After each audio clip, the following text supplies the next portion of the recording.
के फॉर कहानी। उषा के दो बेटे थे, ऋषभ और सुनील। ऋषभ उसका सौतेला बेटा था। उषा हमेशा ही अपने सगे बेटे सुनील को ज्यादा प्यार करती थी।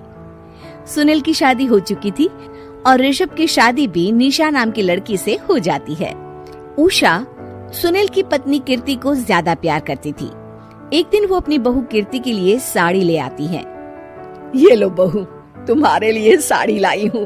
कल पड़ोस की शादी में जाना है ना, तुम यही पहन कर चलना। तभी वहाँ ऋषभ आ जाता है। अरे माँ, तुम निशा के लिए साड़ी नहीं लाई? वो भी तो कल शादी में जाएगी ना? हाँ, वो भी जाएगी, पर उसके पास तो काफी साड़ी होंगी ना।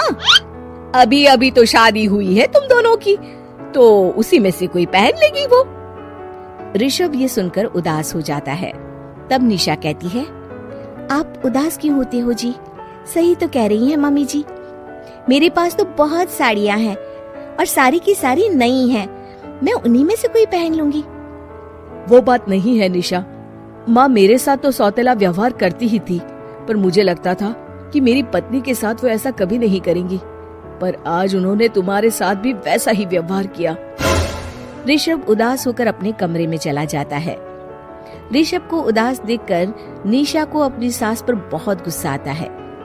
एक दिन उषा सुनील को कुछ पैसे दे रही होती है। ले बेटा सुनील, ये कुछ पैसे रख ले और बहू को कहीं घुमा लिया। जी मम्मी जी। सुनील वहाँ से चला जाता है। मम्मी जी, आपने इन्हें तो कभी पैसे नहीं दिए। ऐसा सौतेला व्यवहार आप क्यों करती हैं? बहू, ये किस तरह से बात कर रही हो तुम अपनी सास से? कोई ऐसे सवाल करता है कि अपनी सासू से? सास, अरे जिस दिन से मैं इस घर में आई हूँ ना, आपने तो मुझे अपनी बहू माना ही नहीं। हमेशा कीर्ति भाभी के लिए ही सब कुछ लाती हैं। मुझे तो आज तक आपने कुछ दिया ही नहीं। क्या मैं जानती नहीं कि आप ऐसा क्यों करती हैं? देख निशा, तू अपना काम कर समझी। मेरे से बहस करने की कोई जरूरत नहीं है। तभी वहाँ ऋषभ आ जाता है। निशा, माँ से ऐसे बात नहीं करते। तुम जाओ अपने कमरे में। हाँ, जा रही हूँ। मुझे भी इनसे बात करने का कोई शौक नहीं है। निशा अपने कमरे में चली जाती है और ऋषभ भी वहाँ आ जाता है। निशा, तुमने माँ से क्यों झगड़ा किया? क्योंकि आप तो कुछ कहते ही नहीं, बस चुपचाप सहते रहते हैं। किसी को तो आवाज उठानी होगी ना। कोई बात नहीं निशा, तुम गुस्सा मत करो, शांत हो जाओ। निशा रसोई में खाना बना रही होती है। तभी वहाँ कीर्ति आ जाती है। निशा, तुम मार्केट से ये सामान ले आओ। मैं क्यों जाऊँ? आप भी तो जा सकती हो ना। दिख नहीं रहा कि मैं खाना बना रही हूँ? हाँ तो क्या हुआ, खाना बनाने के बाद चली जाना। हाँ, खाना भी मैं ही पकाऊं, बाजार जाकर सामान भी मैं ही ले आऊं। खुद तो कुछ करोगी नहीं, है ना?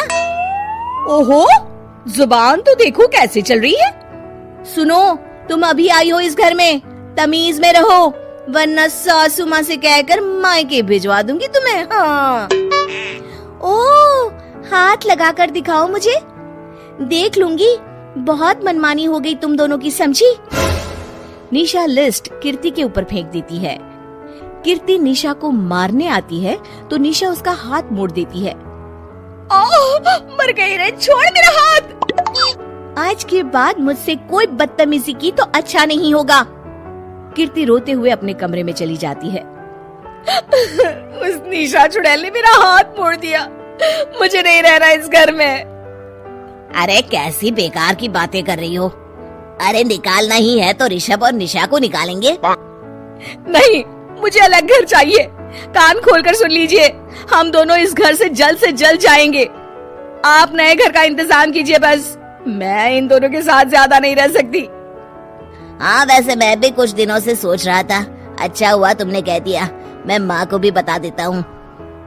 माँ, वो क्या करेंगी तुम्हारे साथ जाकर? मैं चाहती हूँ कि तुम और मैं, बस हम दोनों ही कहीं शिफ्ट हो जाएं, इस सब झमेले से दूर। अरे पर माँ को यहाँ छोड़कर इस तरह से जाना ठीक नहीं रहेगा कीर्ति। वैसे वो तुम्हें कितना प्यार भी तो करती हैं। नाम का ख्याल रखती है, क्योंकि तुम सगे बेटे हो ना, इसलिए। तुम अगर सौतेले होते तो मेरे साथ भी ऐसे ही सलूक करती, जैसे अभी तुम्हारे सौतेले भाई और उसकी पत्नी से करती है। अरे पर फिर भी कुछ भी नहीं। देखो, या तो हम दोनों इस घर से कहीं दूर जाएंगे या फिर मैं अपने मायके चली जाऊंगी। हाँ, बता देती हूँ। अच्छा बाबा, अच्छा ठीक है। सुनील अपनी माँ से बात करने आता है। माँ, मैं सोच रहा हूँ कि कीर्ति के साथ अलग घर में शिफ्ट हो जाऊँ। अरे वाह बेटा, ये तो बहुत अच्छा सोचा है तुमने। कब शिफ्ट होना है हमें? मैं भी पैकिंग कर लेती हूँ। अब नहीं माँ, मैं और कीर्ति ही जाएंगे बस। आप तो यहीं रहो, ये पुश्तैनी घर भी है ना आपका। अरे बेटा, तू तो मेरा सगा बेटा है, तू ही मेरे साथ ऐसा कर रहा है। मुझे अपने साथ ले जा बेटा। तभी वहाँ कीर्ति आ जाती है।